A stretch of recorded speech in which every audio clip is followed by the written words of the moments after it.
మనలో చాలా మంది మన అవసరాలు తీరలేనప్పుడు, మన పరిస్థితులు బాగోలేనప్పుడు, దేవుడికి నేను అవసరం లేదేమో, దేవుడు నన్ను పట్టించుకోడేమో, దేవుడు చిన్న చిన్నవి చేయడేమో అనుకుంటా ఉంటాం. కానీ ఈరోజు ఈ కథ లేదా ఈ స్టోరీ మనందరికి చాలా అవసరం.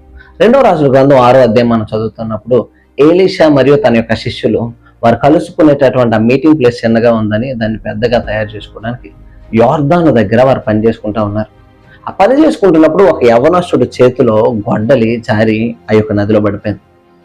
ఒక్కసారిగా తను భయంతో అలా నిలబడి ఉండిపోయాడు. అప్పుడు ఎలీషా తన దగ్గరికి వెళ్ళి ఏమైందని అడిగితే, అయ్యా ఇది నా గొడ్డలి కాదు, నేను ఇంకొకరి దగ్గర నుంచి అరువు తెచ్చుకున్నాను. సో దానికోసం తను భయంతో ఉండిపోయాడు. లేదా ఇంకొకరికి అకౌంటబిలిటీ, నేను జవాబు చెప్పాలి కదా అని భయంతో ఉండిపోయాడు. అప్పుడు ఎలీషా ఎక్కడ పడిపోయిందని అడిగినప్పుడు ఆ యవనస్తుడు ఎక్కడ పడిపోయిందో ఆ ప్లేస్ చూపించాడు. ఎలీషా ఏం చేశాడు తెలుసా?